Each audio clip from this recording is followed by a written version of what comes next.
A billionaire with a cruel streak, a waitress with an unbreakable spirit, and a restaurant holding a secret that will change everything.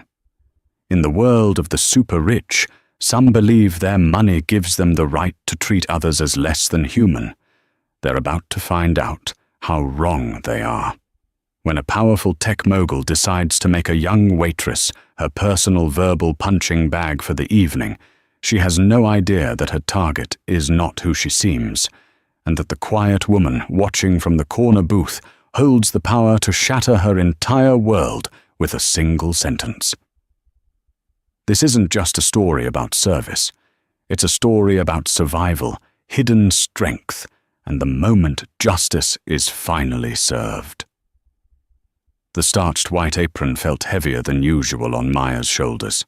It was a Friday night at Aurelia, one of Manhattan's most exclusive dining establishments, and the air itself seemed to crackle with the energy of money and power.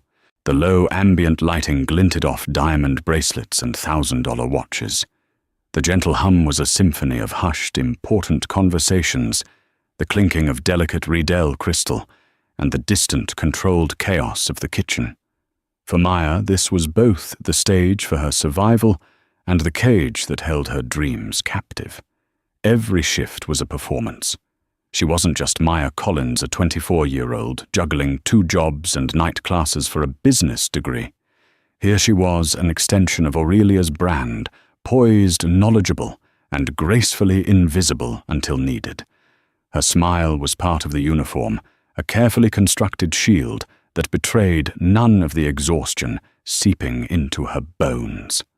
The rent on her tiny Brooklyn apartment was due. Her textbooks for advanced accounting were ridiculously expensive, and her beat-up 2008 Honda Civic was making a noise that sounded suspiciously like a death rattle. But here, amidst the scent of truffle oil and seared scallops, her personal problems had to be checked at the door, along with the winter coats of the clientele. Maya moved with an economy of motion honed by years in the service industry. She refilled a water glass without interrupting a conversation, cleared plates with a silent efficiency, and described the pan-seared branzino with a passion that almost made her believe she could afford it herself. She was good at her job, not just competent, but exceptional. She remembered regulars' names, their favorite tables, the way Mr. Albright liked his old-fashioned, with a single large ice cube, and how Mrs. Davies, a sweet elderly woman who dined alone every other Friday, preferred her tea with honey and a slice of lemon on the side, never in the cup. It was these small connections that made the grueling hours bearable. Mrs. Davies was already seated at her usual corner table, her kind, wrinkled eyes lighting up when she saw Maya approaching. "Maya, my dear," she said, her voice a soft, comforting whisper. "I was hoping I'd get you tonight." "It's always a pleasure, Mrs. Davies," Maya replied, her smile genuine for the first time that evening. "The usual to start. You know me too well, and please tell Chef Antoine his bouillabaisse last time was a little piece of heaven. I'll be sure to pass along the compliment." This was the part of the job she loved, the quiet dignity, the mutual respect.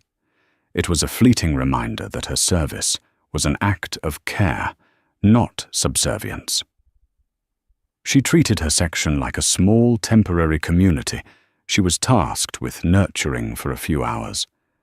It was this ethos, this dedication to creating a perfect experience that fueled her ultimate dream, a small, cozy cafe of her own. She called it the Sunrise Brew in her daydreams. It would be a place with warm lighting, mismatched comfortable chairs, the smell of freshly baked bread and coffee that was both excellent and affordable. A place where a person's worth wasn't measured by the brand of their watch.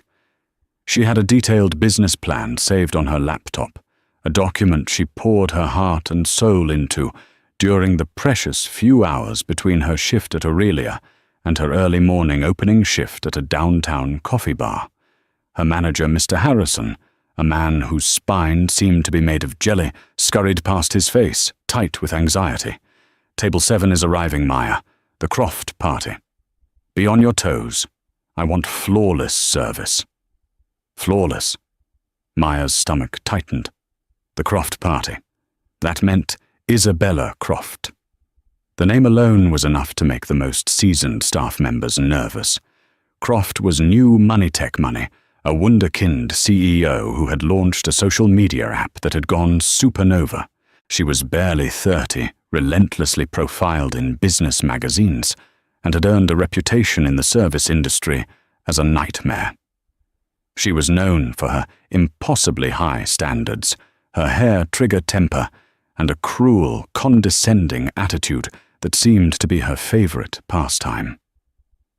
Maya took a deep, steadying breath, smoothing the front of her apron. It was just another table, another set of challenges. She could handle it. She had to. She pasted on her professional smile, picked up 4 leather-bound menus, and turned toward the entrance. Flawless service. That was the goal. She had no idea that tonight, flawless wouldn't be nearly enough. The weight on her shoulders was about to become unbearable. The entrance of Isabella Croft and her entourage was not a quiet affair. It was an announcement.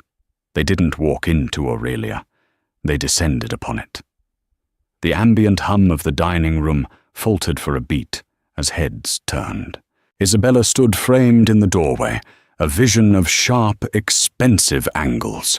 She wore a tailored black dress that likely cost more than Maya's car, her dark hair pulled back in a severe, glossy ponytail that seemed to accentuate the permanent sneer on her lips. Flanking her were 2 men in designer suits who radiated the smug confidence of those who ride on the coattails of power, and a woman with an unnervingly blank, Botoxed expression. Isabella Croft party of 4, she announced to the hostess not as a statement, but as a proclamation. Her voice was crisp and loud, slicing through the restaurant's carefully curated atmosphere. The hostess, a young woman named Chloe, paled slightly. "Of course, Ms. Croft. Right this way." Mr. Harrison materialized at Chloe's side, his smile wide and sycophantic. "Ms. Croft, a pleasure to have you back at Aurelia. Your favorite table is ready." Isabella scanned the room with a dismissive air, her eyes sweeping over the other patrons, as if they were merely part of the decor. Her gaze landed on Maya, who was standing perfectly still, menus in hand, waiting to approach. For a fraction of a second, Isabella's eyes narrowed a flicker of cold assessment in their depths before she turned her attention back to the manager. "See that it is Harrison," she said, her tone leaving no room for error. They were seated in Maya's section, at the best table in the house, a plush semicircular booth that offered a panoramic view of the dining room. Maya waited the prescribed 90 seconds before approaching a perfect balance of attentive but not pushy. "Good evening," she began, her voice calm and even. "My name is Maya, and I'll be taking care of you tonight. May I start you with some water for the table? We have still or our signature, sparkling from the Italian Alps." Isabella didn't even look at her. She was scrolling through her phone, her thumb moving with sharp, aggressive flicks. One of the men, a slick-haired man named Julian, answered for her. "Sparkling. And we'll need the wine list. Bring the sommelier over." "Of course," Maya said, with a nod already turning to retrieve the water. And girl Isabella's voice cut through the air, sharp as broken glass. Maya stopped, turning back. Isabella's eyes were still glued to her phone. "Don't be slow about it. The first jab." Maya felt it land a small, sharp sting. She kept her expression neutral, gave another slight nod, and walked away. This was the game. She knew the rules. Show no weakness, give no reaction, be a perfect smiling machine. When she returned with the water and 4 glasses on a tray, the sommelier, a distinguished Frenchman named Jean-Luc, was already at the table. He was patiently explaining the virtues of a 2012 Bordeaux when Isabella cut him off. "Just bring the Chateau Margaux, the Héron 9. She finally looked up from her phone, her gaze sweeping over the table before landing on Maya, who was carefully pouring the sparkling water. "And you. Try not to spill that. This dress is bespoke." The comment was unnecessary, designed to diminish. Maya's hand didn't waver. She filled each glass to the perfect level, the bubbles fizzing softly. "Would you care to hear our specials for this evening?" she asked, her voice as smooth as cream. Isabella let out a short, humorless laugh, as if you'd know how to pronounce them properly. "Just leave the menus and disappear for a while. Your hovering is distracting." Her friends snickered. The woman whose name was Tiffany looked at Maya with an expression of mild disgust, as if she were an insect that had crawled too close. The atmosphere at the table was toxic, a little bubble of arrogance and disdain in the otherwise elegant room. Maya placed the menus on the table and retreated her back straight, her steps measured, but inside a cold knot was tightening in her stomach. This was going to be a long night. She could feel the storm brewing. Isabella Croft wasn't just a difficult customer. She was a predator, and for some reason she had chosen Maya as her prey for the evening. From her station, she watched as Isabella gestured expansively, her voice rising in volume, complaining about the lighting, the music, the placement of the forks. Each complaint was a performance, a demonstration of her power. And Maya knew with a sinking certainty that the main act was yet to come. The appetizer course was a minefield. Isabella had ordered the foie gras terrine, and the moment Maya placed the plate before her, she recoiled with theatrical disgust. "What is this?" she demanded, poking at the delicate arrangement with her fork. "That is the foie gras terrine, with fig jam and toasted brioche." Ms. Croft, Maya explained calmly, though her heart rate had begun to quicken. "It looks pathetic," Isabella declared to her friends, who murmured in agreement. "The brioche points are uneven. Did a child toast these? And the jam, it's smeared. It's supposed to be a quenelle." She pushed the plate an inch away from her. "Take it back. Tell your chef my compliments on his new career in abstract art, but I'd prefer to eat actual food." Maya maintained her composure. "I do apologize, Miss Croft. I will have a new one brought out for you immediately." She removed the plate, her hand steady, despite the tremor of anger running through her.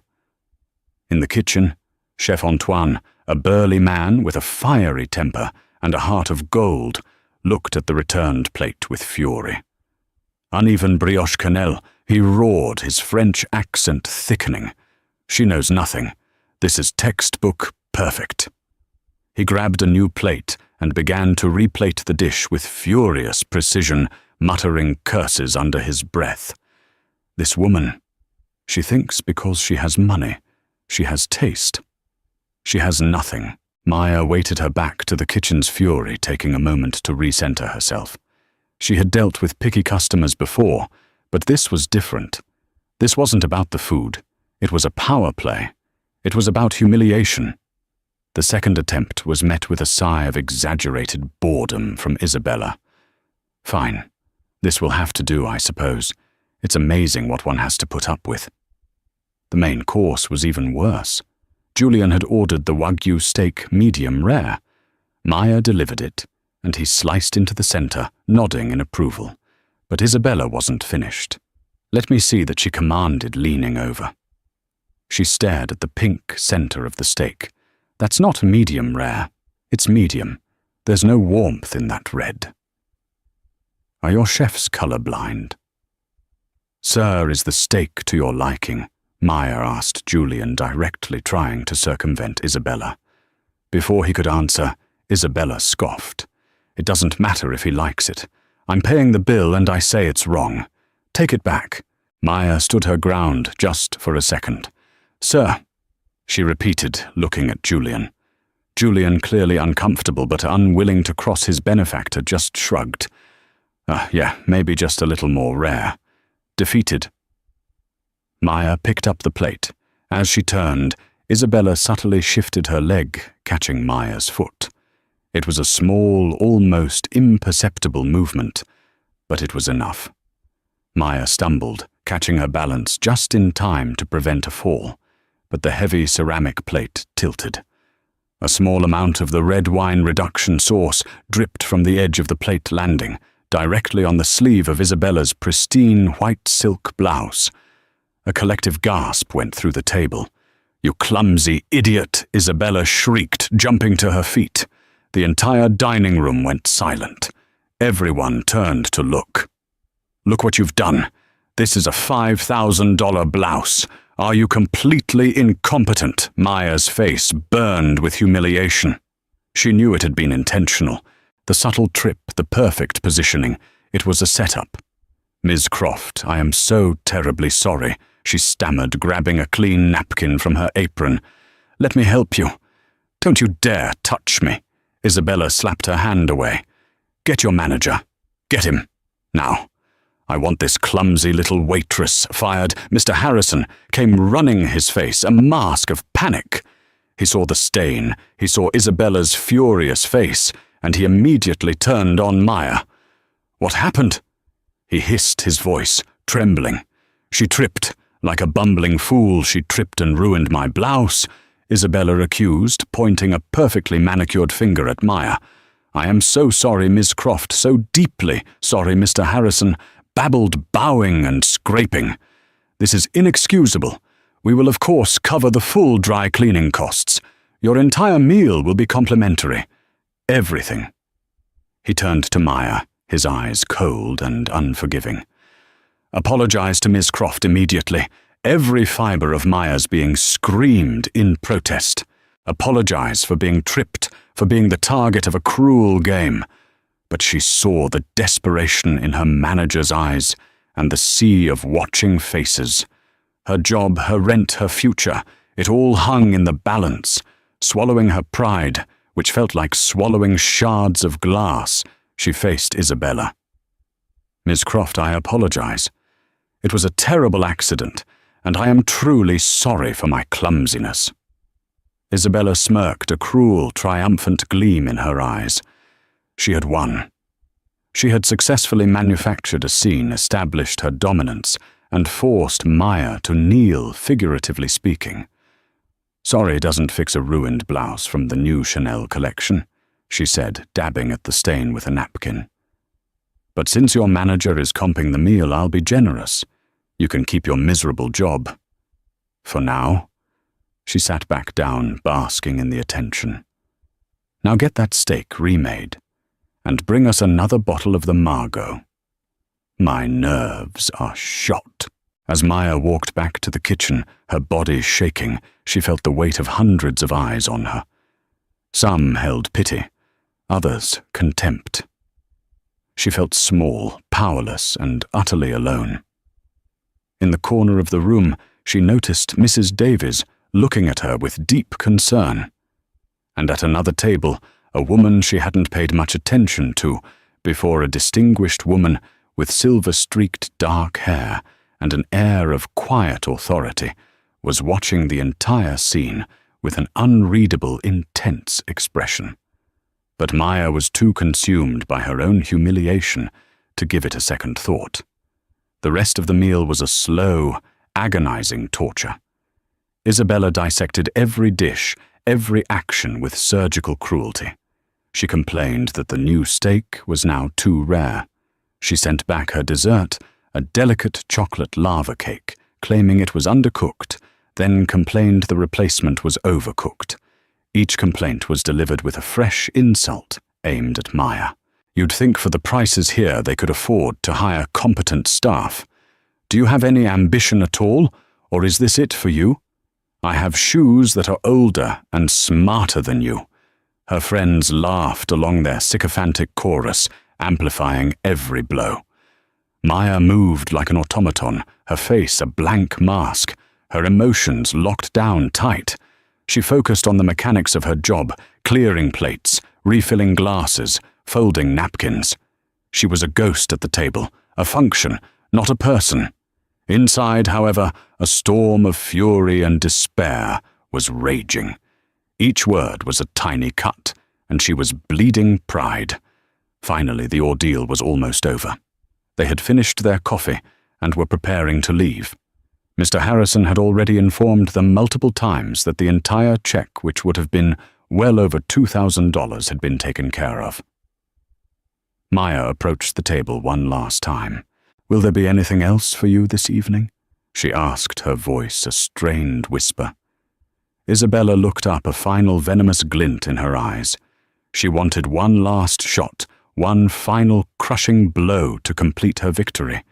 She leaned back in her chair, appraising Maya from head to toe with a look of utter contempt. "No, I think we're done here," she said slowly, her voice dripping with condescension.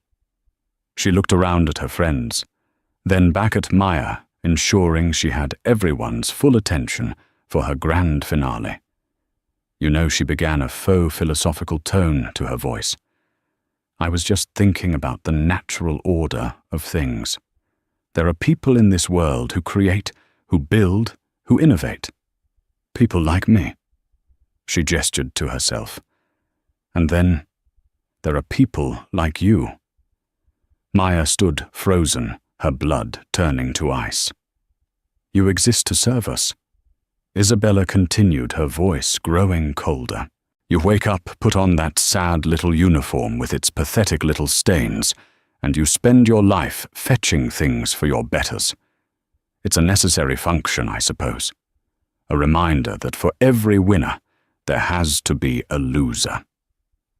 People like you are destined to serve people like me. You will never ever amount to anything more than this stained apron and a handful of pity tips." It was the final devastating blow. It wasn't just an insult about her job. It was a judgment on her entire existence. It struck at the very core of her hopes, her dreams of the sunrise brew, her grueling hours spent studying her belief that hard work could lift her out of her circumstances.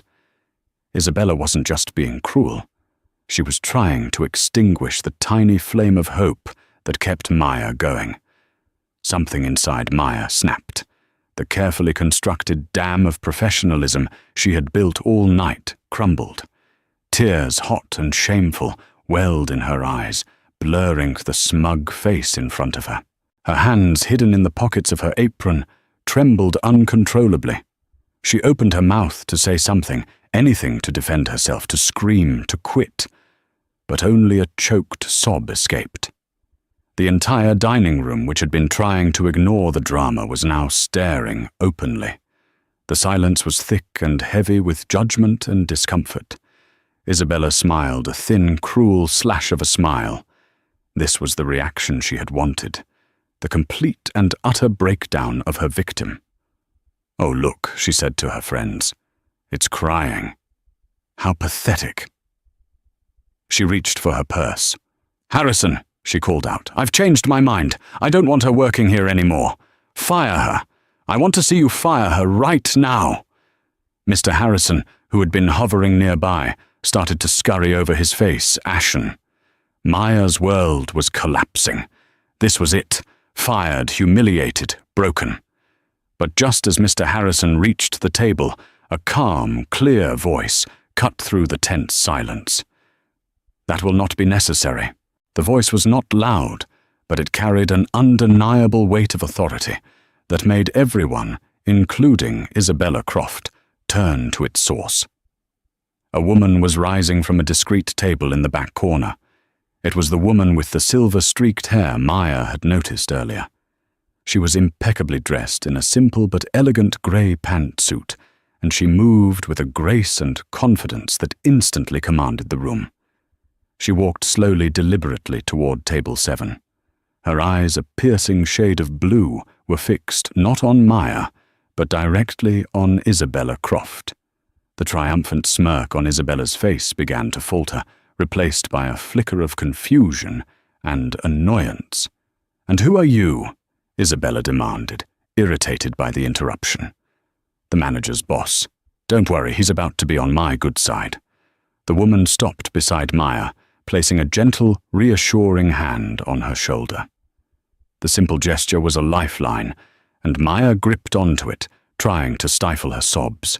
The woman looked Isabella Croft straight in the eye, her expression unyielding. No, she said, her voice as cool and sharp as ice. I'm not the manager's boss. She paused, letting the tension build.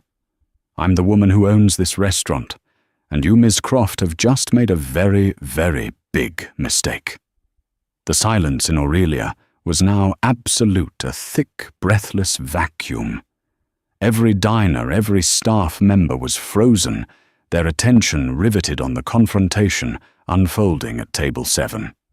Isabella Croft's arrogant smirk had completely vanished, replaced by a look of stunned disbelief. You own this place," she stammered, her voice a full octave higher than before. She looked the woman up and down, searching for a sign of a lie, but found only unshakable confidence. "I do," the woman confirmed. "My name is Catherine Blackwood. I own the Blackwood Hospitality Group. Aurelia is one of ours." A wave of recognition and fear washed over Isabella's face. The Blackwood Hospitality Group wasn't just a restaurant chain. It was an empire of luxury hotels, resorts, and 5-star dining establishments across the globe. And Catherine Blackwood, while notoriously private and rarely photographed, was a legend in the business world, a self-made billionaire known for her sharp intellect, her philanthropy, and her utter intolerance for arrogance and incompetence. She was old money legacy power, a titan of industry compared to Isabella's flashy, volatile new wealth. Catherine's gaze was like a physical force, pinning Isabella to her seat. "I was having a quiet dinner this evening, Miss Croft. I make it a habit to visit my establishments unannounced. It's the best way to get an honest assessment of the service. And tonight, I have seen the most unprofessional, cruel, and disgusting display of behavior I have ever witnessed in one of my dining rooms." She turned her sharp blue eyes to Isabella's friends, who were now trying to shrink into the upholstery of the booth. "And you," she said, her voice dripping with disdain, "are complicit in your silence and your sycophantic laughter. You should be ashamed of yourselves." She then looked at the trembling Mr. Harrison. "As for you, Mr. Harrison, we'll get to you in a moment." Her attention returned to Isabella, who was now pale and visibly shaken. The power dynamic had shifted so violently, it was like a tectonic event. "But what I find most offensive," Catherine continued, her voice lowering into a dangerously quiet tone, "is your attack on this young woman." She squeezed Maya's shoulder gently. "You sit here in your $5,000 blouse, and you presume to know a single thing about her life, her ambition, or her worth." Isabella tried to recover, to puff up her chest. She was incompetent. She spilled wine on me. "I saw what happened." Catherine cut her off sharply. "I saw you trip her. I saw every calculated insult, every petty power play you've engaged in for the last 2 hours. You weren't critiquing service. You were indulging in bullying for sport." Catherine took a step closer. "You talk about the natural order of things. Let me tell you about the natural order of things. This young woman, Maya Collins, is worth 10 of you." Isabella scoffed a desperate, hollow sound. "She's a waitress." "She is," Catherine agreed. "And she is also a full-time business student who maintains a 4.0 GPA. She works 2 jobs over 70 hours a week to pay for her education and to support herself because she has no family to fall back on. She does all of this with more grace, dignity, and resilience than you have displayed in a single moment of your life." Catherine paused, letting her words sink in. The revelation that stunned the room was yet to come. "But that's not all," she said, her eyes boring into Isabella's. "You see, I know all of this because I've made it my business to know. Maya Collins is the first ever recipient of the Blackwood Aspire Scholarship." A murmur rippled through the onlookers. The Blackwood Aspire Scholarship was a prestigious and highly competitive grant Catherine had established years ago. It wasn't just about money. It was a full mentorship program designed to find and nurture brilliant, underprivileged individuals with entrepreneurial spirit. It was famously anonymous. The benefactor was never revealed to the recipients until they were ready to launch their ventures.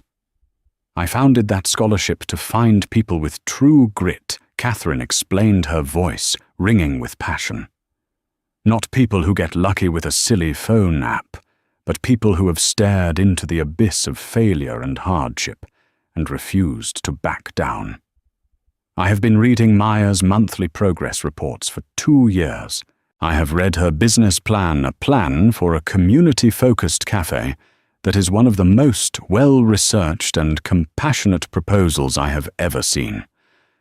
I was dining here tonight, Ms. Croft, specifically, to observe her in a real-world environment, to see how she handled pressure before I made my final decision." Catherine looked at Maya, and for the first time, her stern expression softened into one of genuine warmth and pride. "And I have seen everything I need to see." She turned back to a now speechless Isabella. "You asked her if this was all she would ever amount to. You judged her by her apron. You were wrong. This apron is temporary. Her character, however, is permanent. And so Ms. Croft is the character you've shown me tonight." The finality in her voice was absolute. The billionaire had been stripped bare, her cruelty exposed, and her power rendered utterly meaningless. The waitress she had tried so desperately to break was, in fact, the protégée of the one woman in the city she should never have crossed. The aftermath of Catherine Blackwood's revelation was swift and brutal. The air in Aurelia, once thick with tension, now crackled with the electric hum of consequence. Catherine's gaze, like a surgeon's scalpel, moved from Isabella to Mr. Harrison.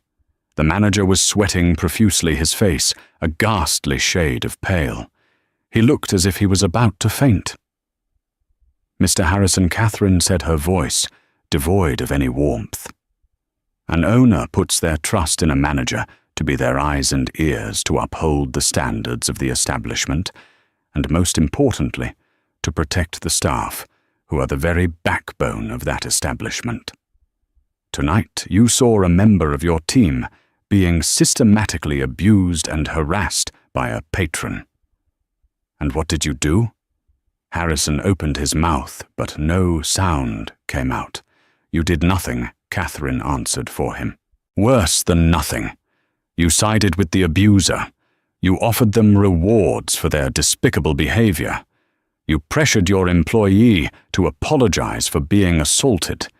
You have demonstrated a complete lack of integrity, leadership, and basic human decency. You are a coward. Pack your things. You are no longer employed by the Blackwood Hospitality Group." The words landed like hammer blows. Harrison visibly deflated his shoulders, slumping in utter defeat. Without a word, he turned and walked zombie-like toward his office, his career at Aurelia finished. Catherine then turned her attention back to Isabella Croft, who was desperately trying to salvage the situation. "Look, Miss Blackwood," Isabella began, her voice now pleading and sycophantic, a grotesque parody of her earlier arrogance. "There's been a misunderstanding. I was just having a bad day. I'm a huge admirer of your work."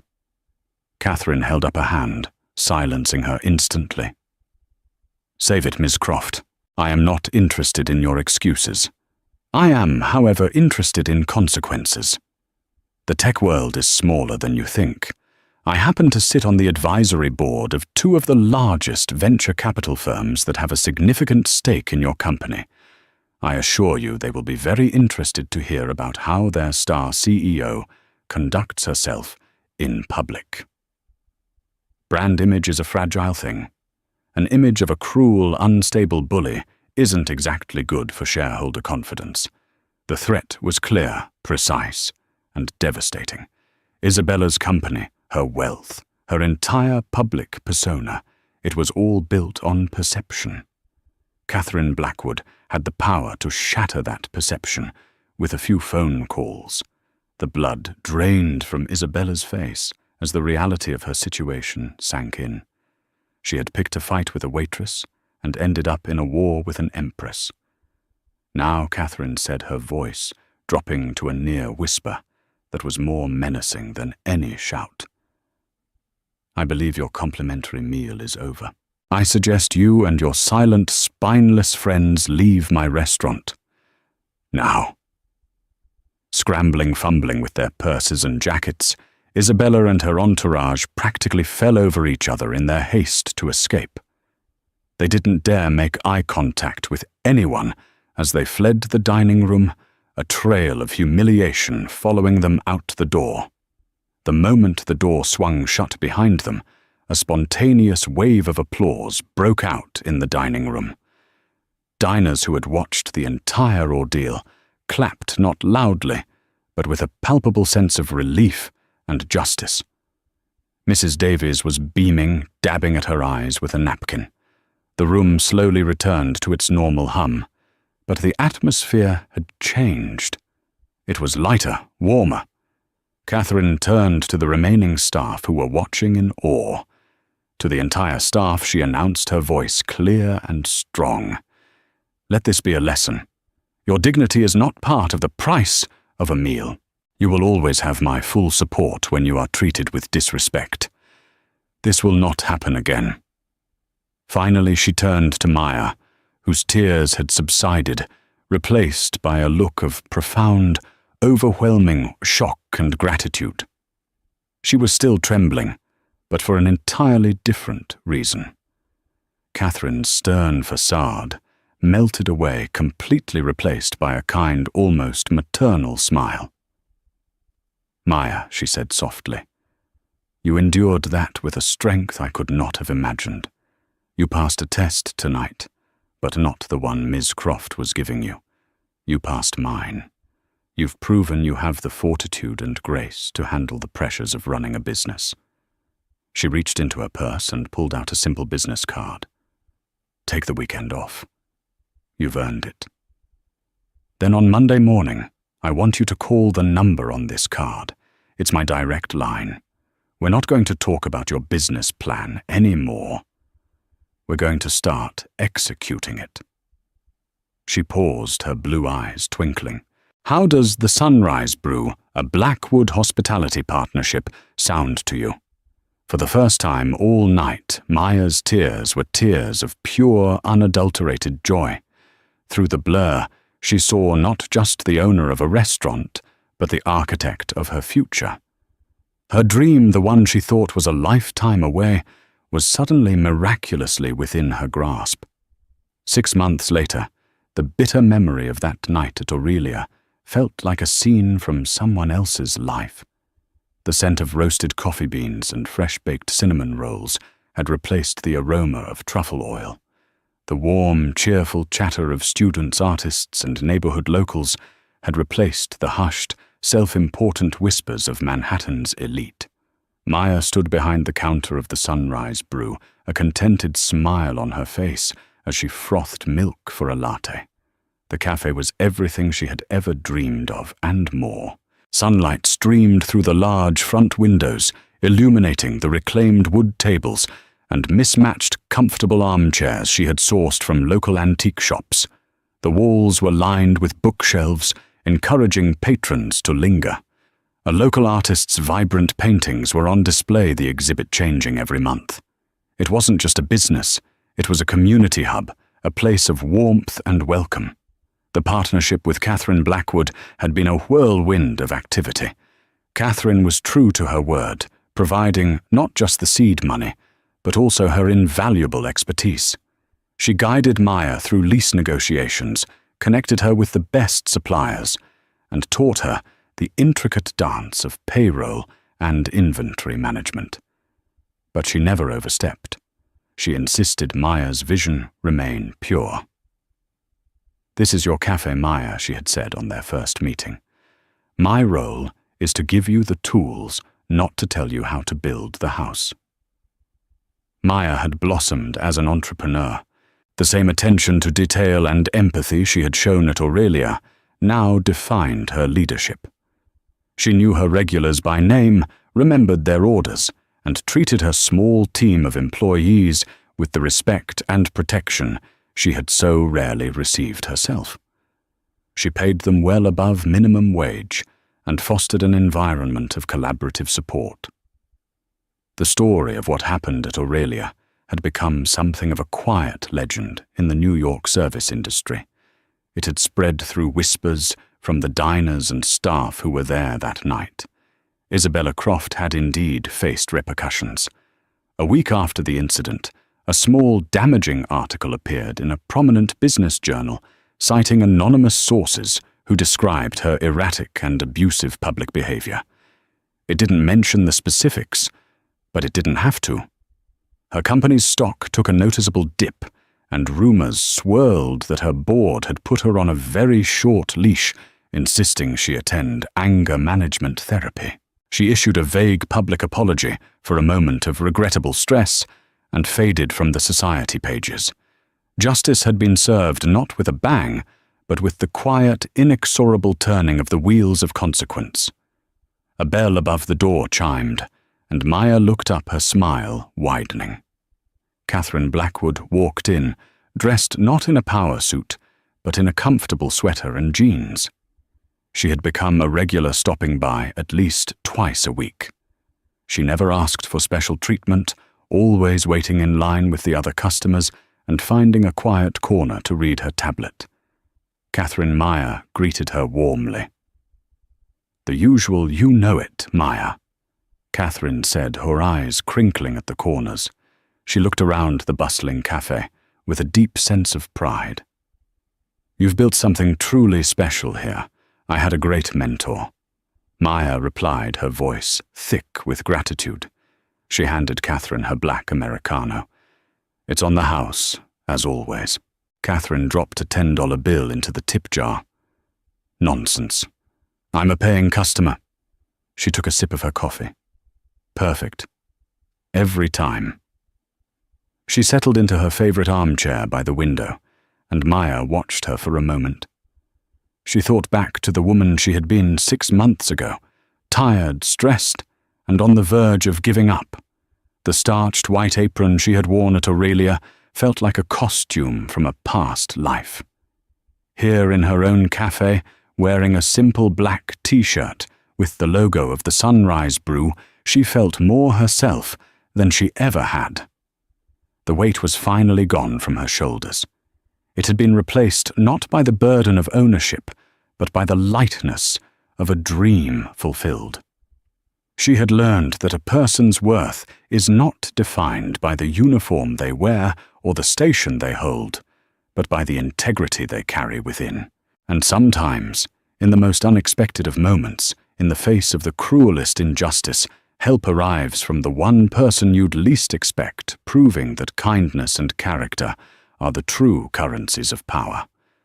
The sun was streaming through the window, and for Maya Collins, it truly was a new day.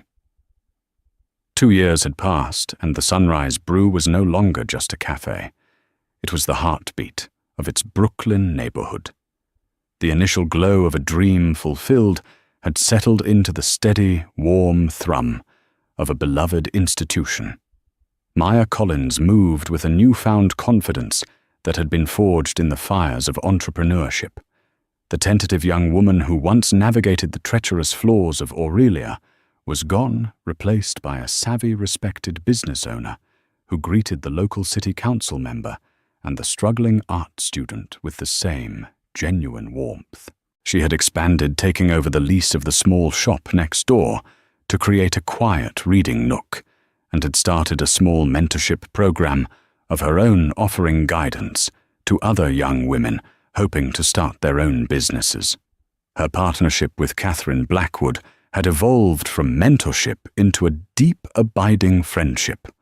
The past seemed like a distant country, yet echoes have a way of returning, often when least expected.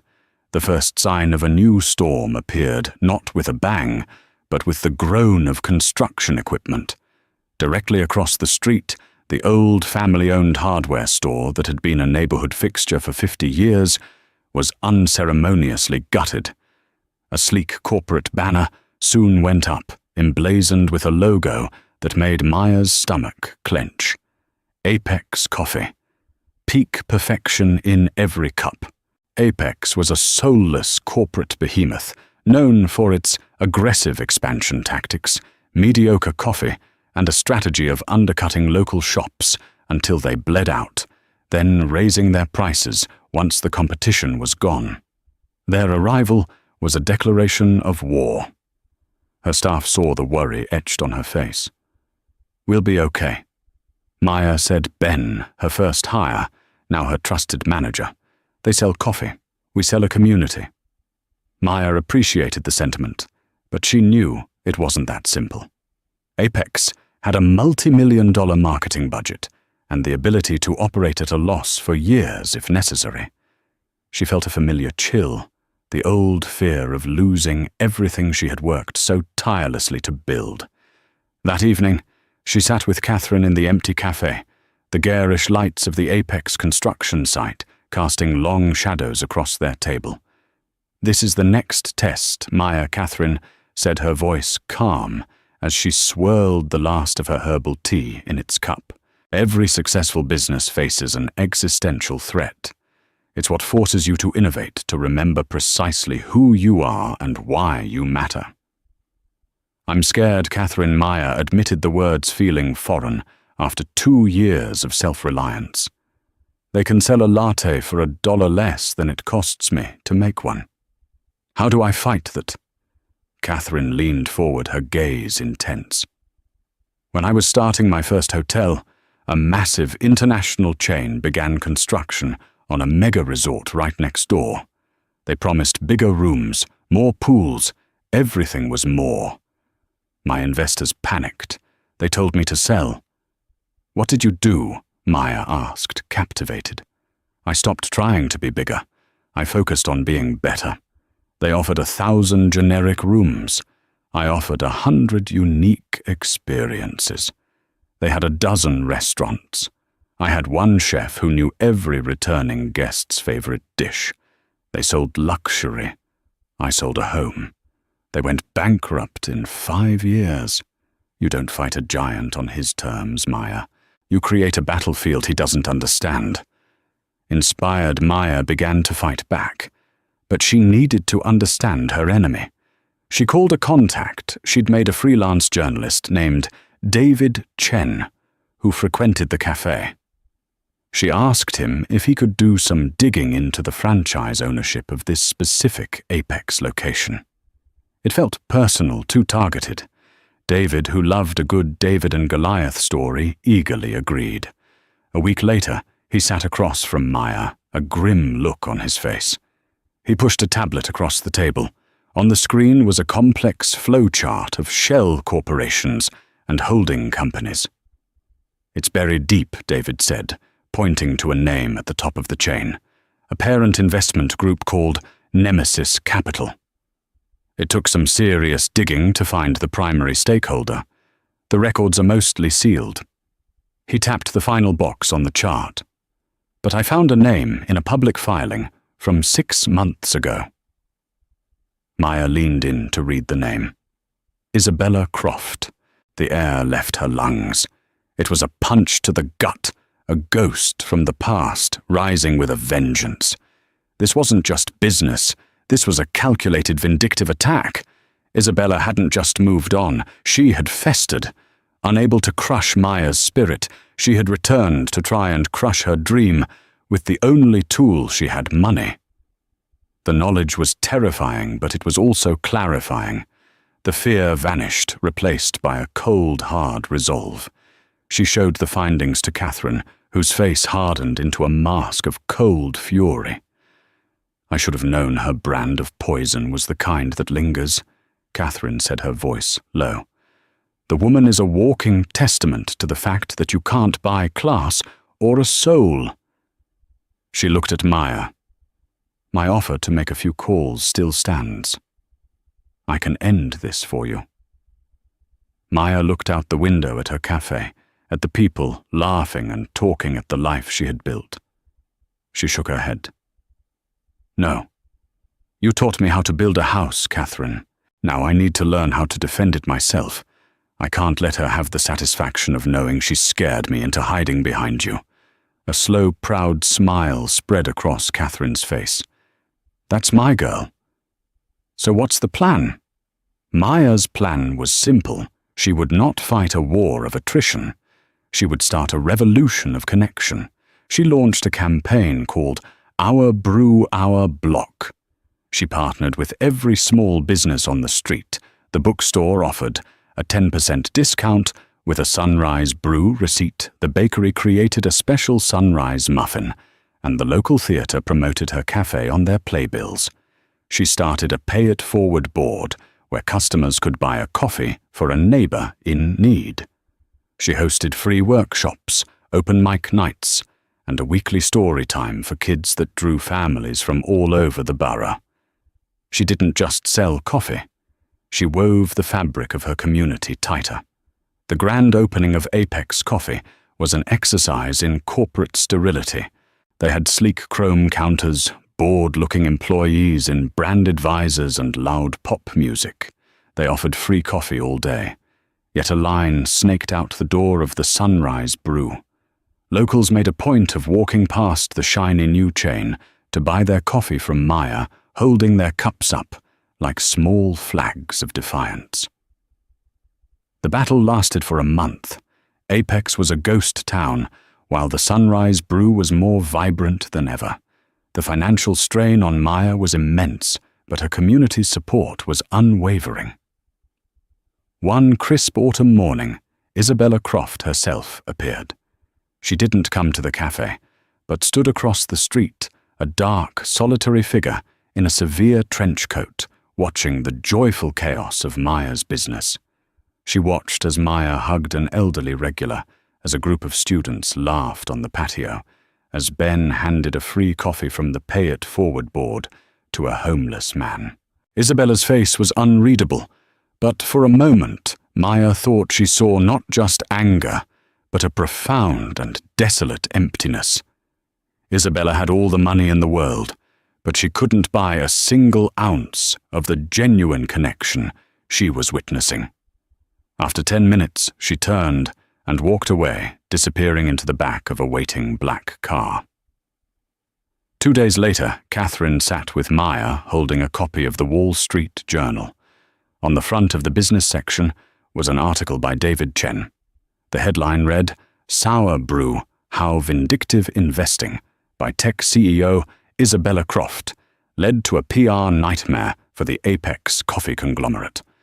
The story, citing impeccable sources, laid out the entire petty vendetta. It framed Apex not as a business, but as a bully's weapon. The corporate backlash was immediate and severe. By noon, Apex's parent company had issued a statement announcing they were severing all ties with Nemesis Capital and would be closing the underperforming Brooklyn location, immediately citing a commitment to positive community engagement. Isabella's final desperate attempt at revenge had not only failed, it had spectacularly backfired, costing her millions and cementing her reputation as a corporate pariah. That afternoon, Maya and Catherine sat in their usual chairs, watching as movers began emptying the Apex coffee store. The street felt lighter, the air cleaner. "You didn't just defend your house," Maya Catherine said, her voice filled with a quiet, fierce pride. "You built a fortress, not with walls, but with people. That's a legacy Isabella Croft, with all her billions, will never understand." Maya looked at the reflection in her window, the bustling cafe, the loyal customers, the steadfast friend beside her. The echo of the past had finally faded, not into silence, but into the triumphant, joyful noise of her present. And there you have it, A story that proves that true wealth isn't measured in dollars but in dignity. Maya's story is a powerful reminder that you should never judge someone by their job or their uniform, because you never know the strength, the ambition, and the powerful connections they might be hiding. The Isabella Crofts of the world may have money, but it's the people with character like Maya and Catherine who truly own their future. What did you think of Isabella's ultimate downfall? Was it satisfying? Let us know in the comments below. We read every single one. If this story moved, you please give this video a thumbs up and share it with someone who needs a reminder that good things happen to good people. And don't forget to subscribe and hit that notification bell so you never miss another story of justice, triumph, and unexpected twists. Thank you for listening.